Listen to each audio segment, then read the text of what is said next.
नमस्कार, ANB news देख रहे तमाम दर्शकों का स्वागत है। मैं हूं आपके साथ मनप्रीत कौर। आप देख रहे हैं अपनो उत्तराखंड। बुलेटिन की शुरुआत करेंगे इस वक्त की अहम खबरों से। कांग्रेस के राष्ट्रीय अध्यक्ष मल्लिकार्जुन खड़गे उत्तराखंड के दौरे पर हैं। वह कांग्रेस कार्यकर्ताओं में जोश भरने के लिए देवभूमि पहुंचे हैं। मल्लिकार्जुन खड़गे के देहरादून पहुंचने पर कार्यकर्ताओं ने उनका भव्य स्वागत किया। इसके बाद उन्होंने देहरादून के बन्नू स्कूल ग्राउंड में आयोजित विराट कार्यकर्ता सम्मेलन में कार्यकर्ताओं को संबोधित किया। इस मौके पर खड़गे ने मोदी सरकार को जमकर घेरा। खड़गे ने कहा कि मोदी खुद को विष्णु का अवतार समझते हैं। वे विष्णु के 10 अवतारों के बाद अब 11वां अवतार बनने निकले हैं। मोदी जी में क्रेडिट लेने की होड़ है। वे हर काम का क्रेडिट लेते हैं। उन्होंने कहा कि मोदी के सपने में नेहरू, इंदिरा, सोनिया गांधी आते हैं। राहुल गांधी तो पीएम मोदी को सोने नहीं देते। उन्होंने कहा कि पीएम मोदी कांग्रेस की न्याय यात्रा से घबरा गए हैं। असम में उनकी यात्रा में गड़बड़ करने की कोशिश की गई। उन्होंने कहा कि कन्याकुमारी से कश्मीर तक भारत जोड़ो यात्रा में ऐसा कहीं नहीं हुआ जैसा असम में हुआ।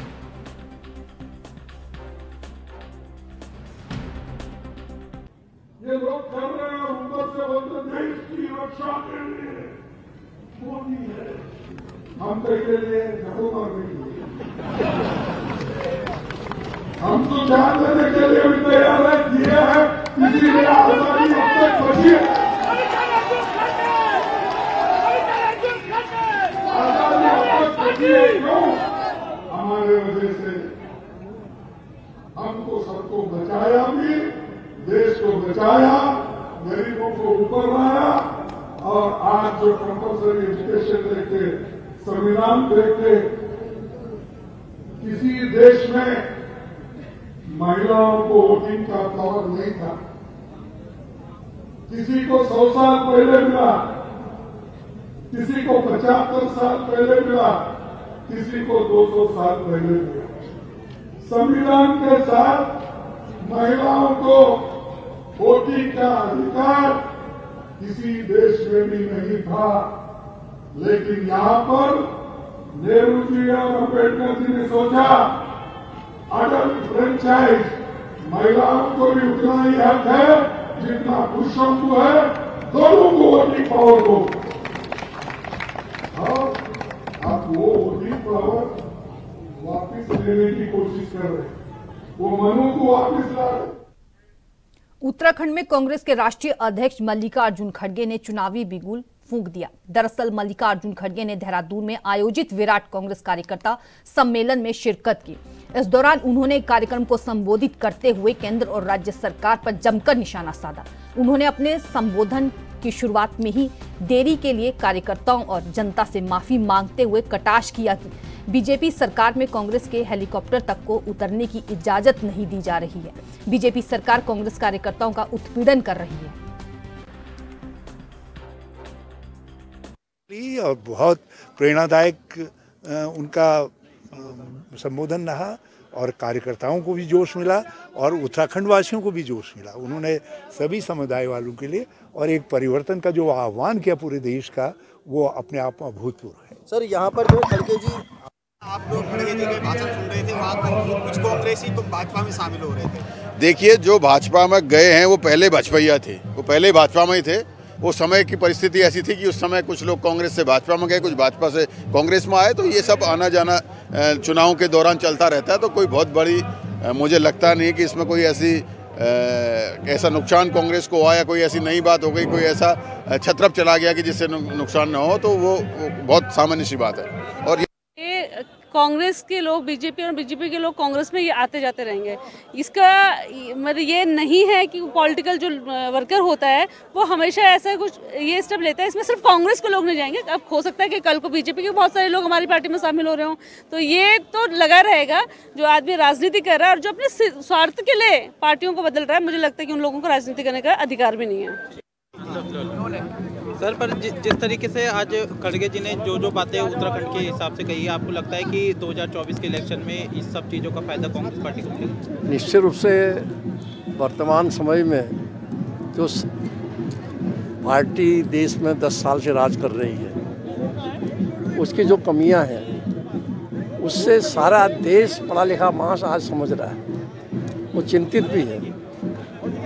जिस देश को आज़ाद कराने से लेकर के देश का संविधान बनाने से लेकर के सबको नीचे से ऊपर उठाने का काम कांग्रेस ने किया, उसको आज ये पार्टी ख़त्म कर दी जा रही है। और विशेष रूप से माननीय राष्ट्रीय अध्यक्ष जी के आने से कार्यकर्ताओं का जोश बढ़ा है और उसका लाभ चुनाव में होगा। सर, आपको लगता है कि भाजपा ने 750-800 किलोमीटर दूर से भी लोग अपने ट्रेडिशनल ड्रेस में अपने वाद्य यंत्रों को लेके आए हैं, तो निश्चित तौर पे जो राष्ट्रीय अध्यक्ष जी ने जो एक संदेश यहाँ पे दिया है कार्यकर्ताओं का, जो जोश उन्होंने जो जोश देखा है और उन पर जो जोश भरने का काम किया है, ये घर घर तक ये संदेश जाएगा और हर एक कांग्रेस का कार्यकर्ता इसको आगे बढ़ाने का काम करेगा। कितना अब ऊर्जा आई है? देखिए, बहुत आपने देखा कि जिस प्रकार से लगातार इस कार्यक्रम को बाधित करने के लिए, इस कार्यक्रम को फेल करने के लिए पूरी सरकार, पूरा प्रशासन लगा था।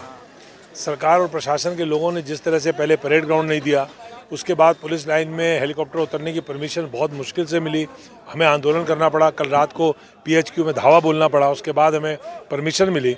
उसके बावजूद तमाम हजारों लोग कार्यकर्ता जो पूरे राज्य के 13 जनपदों से, धारचूला से लेकर के और मुंशियारी से लेकर के पूरे राज्य के तराई, पहाड़, गढ़वाल, कुमाऊं, सारे राज्य के लोग कार्यकर्ता जो आए हैं वो ऊर्जावान होकर के गए हैं। जिस प्रकार से हमारे राष्ट्रीय अध्यक्ष जी का संबोधन था, जो उन्होंने मुद्दे छुए, देश की बेरोजगारी से लेकर के महिलाओं के ऊपर अत्याचार, उत्तराखंड का अंकिता भंडारी कांड, देश भर की जो सार्वजनिक क्षेत्र की संपत्तियां बेचने का काम मोदी सरकार ने पिछले 10 सालों में किया है, अर्थव्यवस्था को नष्ट भ्रष्ट करने का काम किया है, सारे विषय उन्होंने अपने गागर में सागर भरने का काम उन्होंने किया है।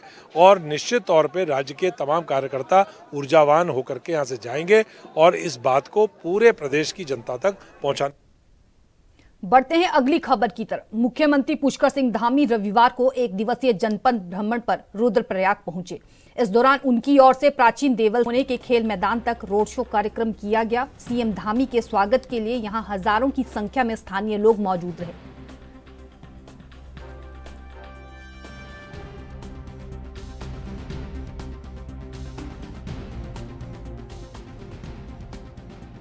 होने के खेल मैदान तक रोड शो कार्यक्रम किया गया। सीएम धामी के स्वागत के लिए यहां हजारों की संख्या में स्थानीय लोग मौजूद रहे।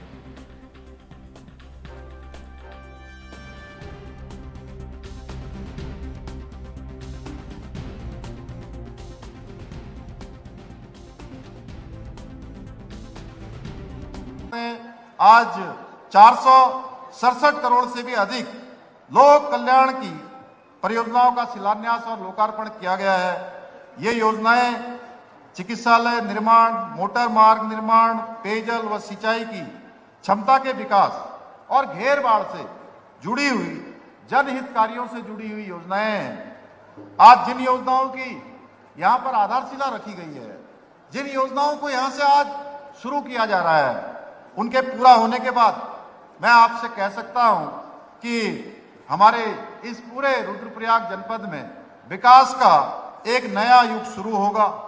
आज हमारे प्रधानमंत्री आदरणीय नरेंद्र मोदी जी, जिनका बाबा केदार पर अपार श्रद्धा है, आप सब जानते हैं, उनके प्रधानमंत्री बनने के बाद जिस प्रकार से बाबा केदार का पुनर्निर्माण का कार्य, नवनिर्माण का कार्य और आने वाले समय में जल्दी वहां पर जो रोपवे का शिलान्यास हो गया है, उसके बनने के बाद अभी यहां से शैला दीदी कह रही थी कि 20 लाख यात्री आ रहे हैं। मैं आपसे कहना चाहता हूं कि यात्रियों की संख्या तो 20 लाख से भी ज्यादा होने वाली है, लेकिन उसके लिए हम सबको तैयारी करनी है, हम सबको उसके लिए तैयार होना है। आपको बताऊं मैं 2021 में जब मैंने आप सबके मुख्य सेवक के रूप में काम करना शुरू किया, तो उस दौरान यात्रा बंद पड़ी हुई थी और मैंने माननीय न्यायालय में हम लोगों ने लगातार उसके लिए प्रयास किया, अनुरोध किया कि ये यात्रा हमारी प्रारंभ होनी चाहिए, क्योंकि इस यात्रा से यहाँ का जनजीवन चलता है, हमारे इस पूरे क्षेत्र की आजीविका चलती है, लोगों का रोजगार होता है।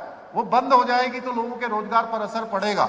माननीय न्यायालय में हमारी उस बात को बाबा केदार के आशीर्वाद से सुना गया और यात्रा कुछ महीनों चली, लास्ट के कुछ महीनों चली, लेकिन अगले साल 2022 में 23 में फिर से जब यात्रा प्रारंभ हुई 22 में, तो आप सबको पता है किस प्रकार से पूरे देश के श्रद्धालु, दुनिया के श्रद्धालु यहाँ आए। पूरे 4 धाम यात्रा की मैं बात करूं तो 46 लाख लोग 2022 में यहाँ पर यात्रा करने आए, उन्होंने हमारे 4 धामों के दर्शन किए। और 2023 में जो 46 लाख 2022 में थी, 2023 में वो 56 लाख पहुंच गई। और आने वाले समय में ये यात्रा और कहीं बड़ी होने वाली है। हम सबको तैयार होना है, पूरे उत्तराखंड को तैयार होना है, रुद्रप्रयाग को तैयार होना है, अगस्त मुनि को तैयार होना है, बाबा केदार के प्रांगण को तैयार करना है। हम सबकी जिम्मेदारी। बढ़ते हैं अगली खबर की तरफ। शक्ति वंदन महोत्सव के अंतर्गत जनपद रुद्रप्रयाग में आयोजित बवे बवारी नौनी कोथिक के दौरान मुख्यमंत्री पुष्कर सिंह धामी ने विभिन्न महिला समूहों के साथ विभिन्न क्रियाकलाप कर स्थानीय संस्कृति को जाना। श्री केदारनाथ धाम में NRLM के तहत काली माता स्वयं सहायता समूह और देवी धार स्वयं सहायता समूह के साथ महाप्रसाद बनाते हुए मुख्यमंत्री ने अपने बचपन की यादें उनसे साझा की। हाथ में महाप्रसाद बनाते हुए मुख्यमंत्री ने कहा कि उन्होंने बचपन में घर के कार्यों में खूब हाथ बटाया है। बचपन में वो त्योहार के समय अपनी माताजी के साथ स्थानीय पकवान बनाने में खूब सहयोग करते थे। वहीं सिलबट्टे पर कई बार अपनी माताजी के साथ मिलकर नमक भी पीसा करते थे। आटा गूंदने से लेकर जंगल में घास काटने तक में उन्होंने हमेशा हाथ बटाया। इस अवसर पर उन्होंने महिलाओं से सरकार की महाप्रसाद योजना से जुड़ने के बाद आजीविका में हुए बदलाव की जानकारी भी दी।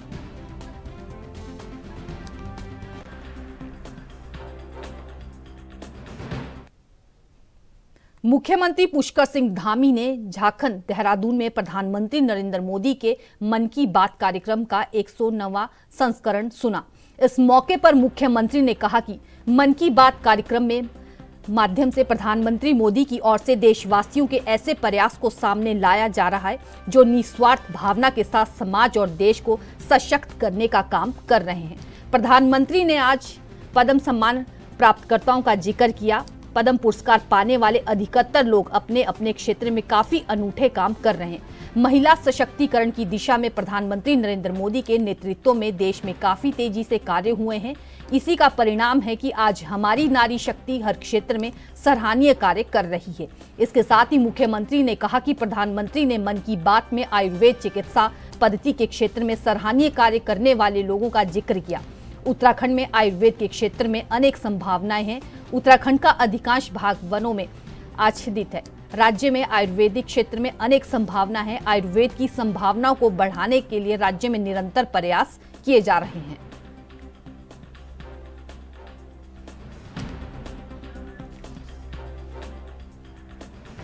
खबरों का सिलसिला जारी रहेगा। वक्त है छोटे से ब्रेक का, फौरन लौटते हैं।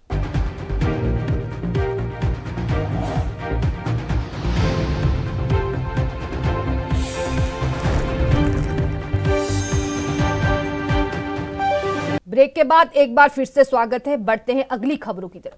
पौड़ी लोकसभा सीट से सांसद और पूर्व मुख्यमंत्री तीर्थ सिंह रावत ने शनिवार को चमोली जनपद के देवाल विकासखंड की पिंडर घाटी का भ्रमण कर स्थानीय लोगों से जनसंवाद किया। इससे पहले पहली बार गांव में किसी भी दल के केंद्रीय नेता के पहुंचने पर ग्रामीणों ने उनका ढोल नगाड़ों और फूलों से स्वागत किया।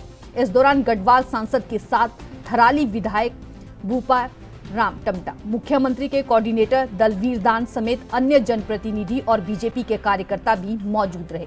इस मौके पर जहां लोगों ने सांसद को अपनी समस्याओं से अवगत करवाया, तो वहीं बागेश्वर की सीमा से सटे इस गांव में पिंडारी ग्लेशियर के लिए सड़क की मांग भी की, ताकि पर्यटन की दृष्टि से इस क्षेत्र का विकास हो सके और ये क्षेत्र टूरिस्ट हब के रूप में स्थापित हो सके। इसके साथ ही ग्रामीणों ने क्षेत्र में मोबाइल टावर लगाने की भी मांग की। वहीं सांसद ने भी ग्रामीणों को जल्द ही इन दोनों मांगों को पूरा करने का आश्वासन दिया।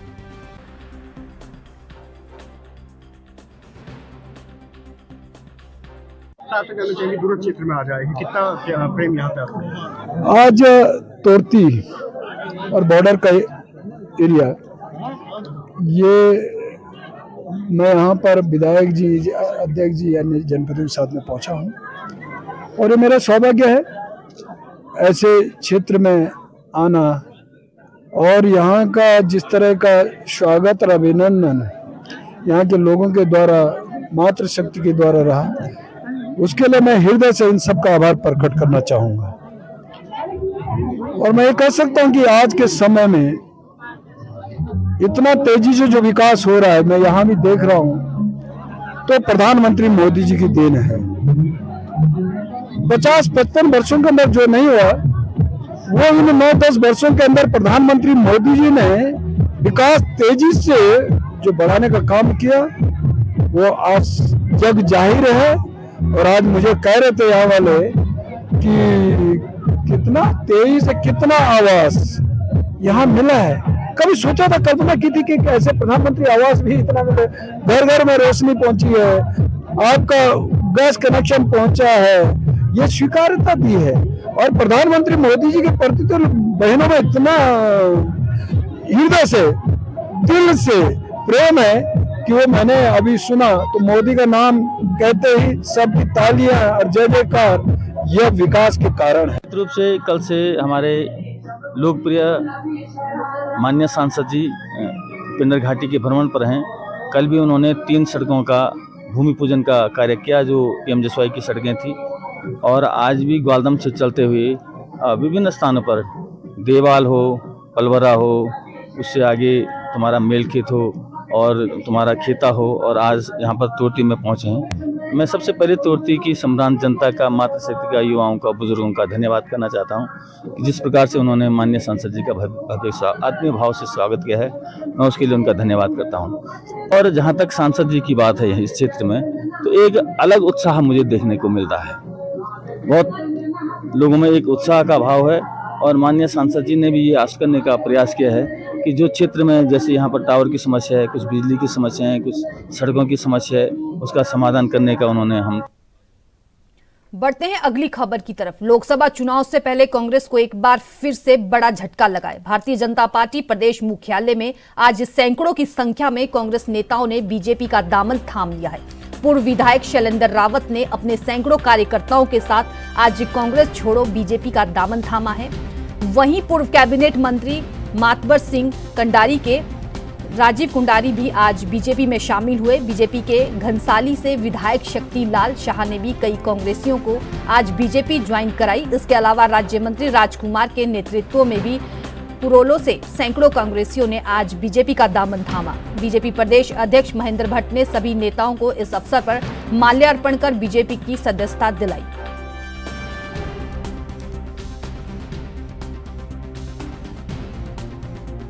के द्वारा लिए गए, हम उन सब नामों को प्रयास करेंगे कि सब भारतीय जनता पार्टी में है, कि सारे चैनल और आप सब पत्रकार जगत के लोग भी जानते हैं, ऐसे लोग कांग्रेस में नहीं होने चाहिए, अच्छे लोग यही होने चाहिए।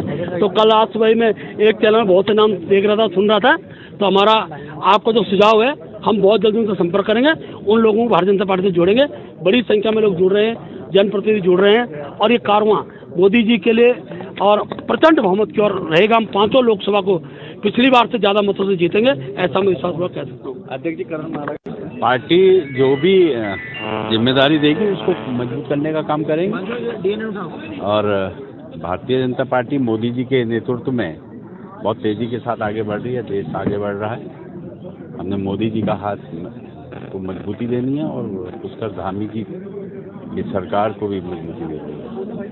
कांग्रेस पार्टी में क्या सोचकर गए थे, जो मान सम्मान वहाँ मिलना चाहिए था वो नहीं मिला, इसलिए वापस घर?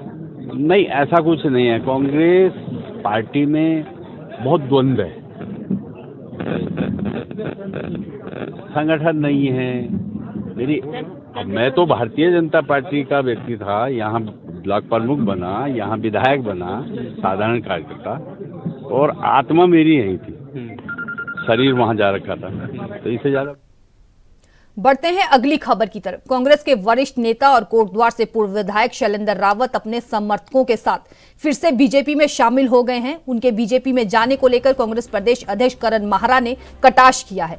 उन्होंने कहा कि पूरी कांग्रेस पार्टी अभी लोकसभा चुनाव को लेकर अपना कार्य कर रही है, लेकिन बीजेपी के पास प्रचलन वाले लोग नहीं है। बीजेपी में हद से ज्यादा मंत्री कांग्रेस बैकग्राउंड से हैं। इसके साथ ही उन्होंने कहा कि बीजेपी को शासन चलाना नहीं आता, इसलिए वह चाहते हैं कि कांग्रेस के कुछ अनुभवी लोग उनकी पार्टी में आए। जो लोग पहले बीजेपी में गए थे उनको अपना हाल पता है, और जो लोग अब बीजेपी में हैं, जाने की बात कर रहे हैं, उनको भी अपना भविष्य देख लेना चाहिए।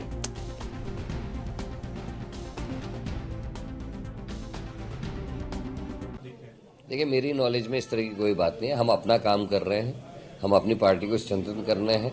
अगर कोई पैदी का होगा, अगर वो कहीं जाता है, उसके लिए हम क्या कर सकते हैं। लेकिन कहीं ना कहीं आपको लगता कि लगातार कांग्रेस पे डोरे, यानी कांग्रेस के नेताओं में इतना इंटरेस्ट क्यों है?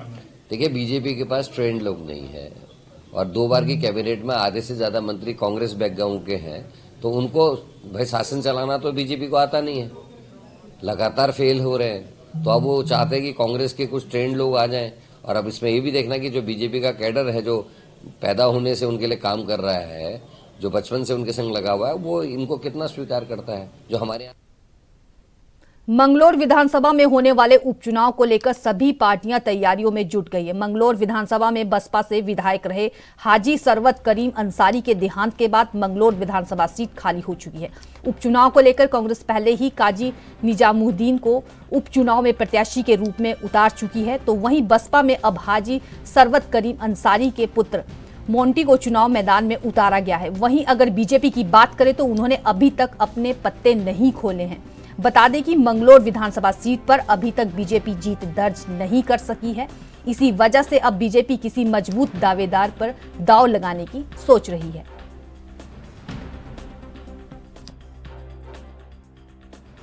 जी, मैं यही कहना चाहता हूं कि आज ये प्रोग्राम जो रखा गया, हमारे जो जिम्मेदार लोग हैं उनको यहाँ पर बुलाया गया और आगामी समय में चुनाव आने वाला है, उपचुनाव आने वाला है, उसकी तैयारी के लिए प्रोग्राम रखा गया।